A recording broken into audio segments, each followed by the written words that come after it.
Olá amigos, tudo bem com vocês? Estou aqui de volta para falar mais sobre EQM, sobre as experiências de quase morte.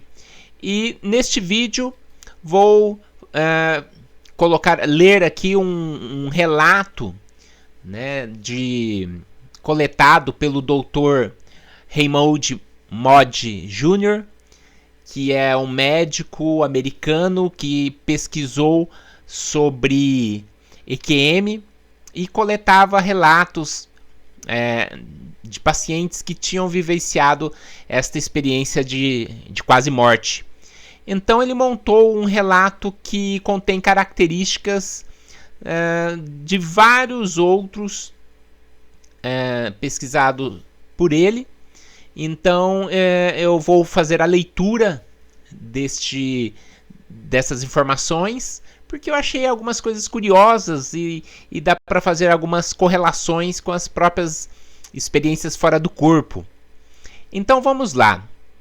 Diz o seguinte: um homem está morrendo e, quando chega ao ponto de maior aflição física, ouve seu médico declará-lo morto. Começa a ouvir um ruído desagradável, um zumbido alto ou toque de campainhas. E, ao mesmo tempo, se sente movendo muito rapidamente através de um túnel longo e escuro.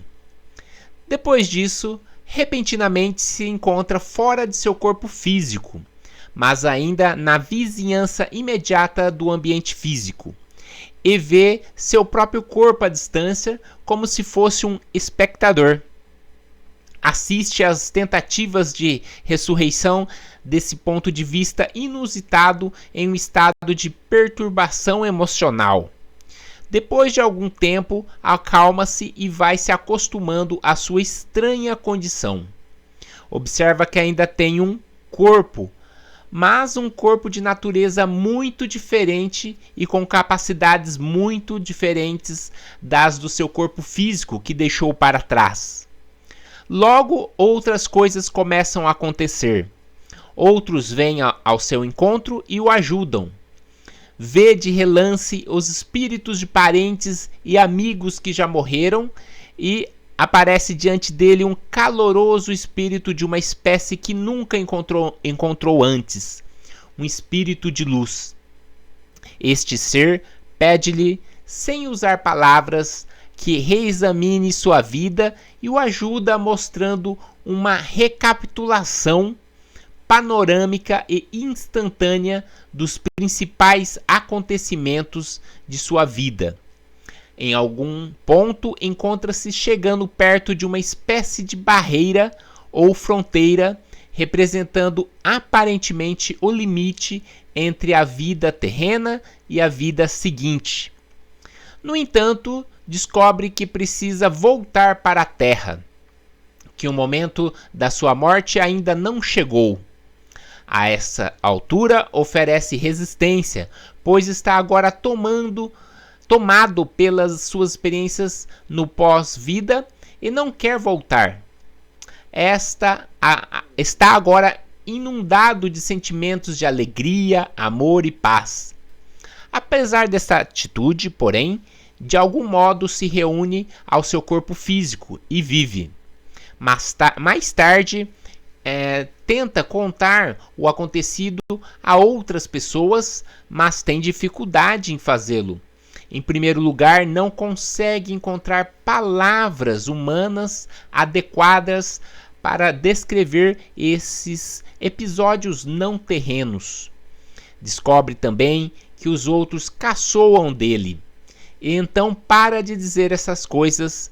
Ainda assim, a experiência afeta profundamente sua vida, especialmente suas opiniões sobre a morte e as relações dela com a vida.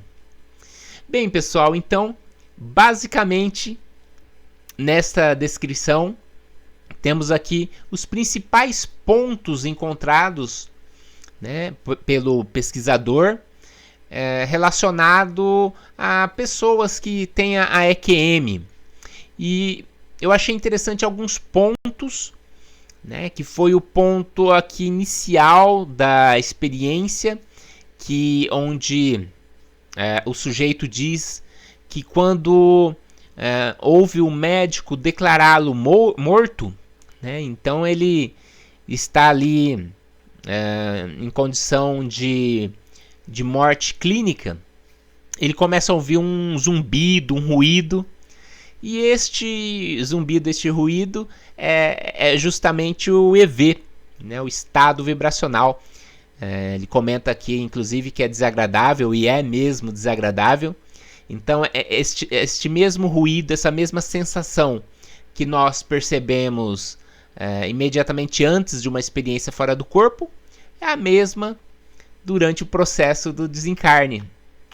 Então, ele relata aqui a percepção de um outro corpo, obviamente que é o corpo astral, é o corpo sutil, de que está de posse, já que neste momento já houve a separação, né, a projeção da consciência, mas ainda a pessoa não morreu, porque o cordão de prata ainda não se rompeu, vamos dizer assim, né? E aí ele entra no túnel de luz, que é uma espécie de atalho, já passando para uma vibração, para uma realidade extrafísica diferente da física, onde já começa a encontrar outras consciências, né? E como ocorre na EQM, porque se ele não retornasse, não seria um EQM, seria um desencarne mesmo, né? Então ele é dito para ele, né, que ele deve retornar à Terra. E num primeiro momento ele até não quer retornar, porque ele está numa sensação de paz, né, de liberdade consciencial, né, por estar fora do corpo, uma sensação que a gente percebe também nas experiências fora do corpo, mas ele acaba retornando e depois, por fim, ele tem a dificuldade em relatar essa experiência. E esta mesma dificuldade ocorre em algumas experiências fora do corpo, algumas projeções astrais, né, onde a gente tem uma experiência tão íntima, tão transcendente, né, que às vezes a gente não encontra palavras para poder descrever o que a gente sentiu, o que a gente vivenciou enquanto estávamos num estado extracorpóreo. Então essas características são comuns tanto nas experiências fora do corpo, quanto nas EQM. E por fim, aqui no relato, né, ele descobre que as pessoas começam a caçoar dele, fala, não, você tá louco, tal.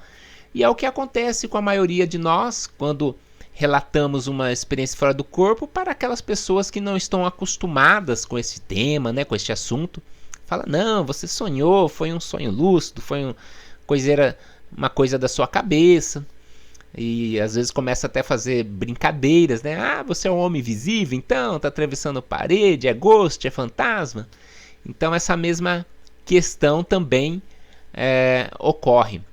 E por fim, é claro, também ao final aqui do relato, ele comenta que a experiência mudou profundamente a visão né, do sujeito aqui com relação a própria existência, a própria vida, a própria morte, né, que não é uma morte. E é isso que acontece a todos os praticantes, né, as pessoas que vivenciaram também a projeção astral, que elas acabam por, claro, não tem como não ter essa mudança consciencial, já que você verifica que a morte na realidade não existe, que você existe, que você vivencia fora do corpo, você continua existindo, o corpo, né, acaba sendo apenas uma ferramenta de evolução, de manifestação aqui no plano físico. Então abre-se aí bastante portas para bastante reflexões, né, com relação a temáticas espiritualistas, metafísicas. E é o que acontece numa EQM também. Então muda-se totalmente a relação que a gente tem com a vida e também com a morte. E com a vida após a vida, né? Então, essa narrativa é basicamente o que ocorre numa EQM. E fiz aqui alguns paralelos com relação aproveitando, né, das experiências fora do corpo, aproveitando esse relato, porque realmente tem algumas semelhanças bem assim interessantes.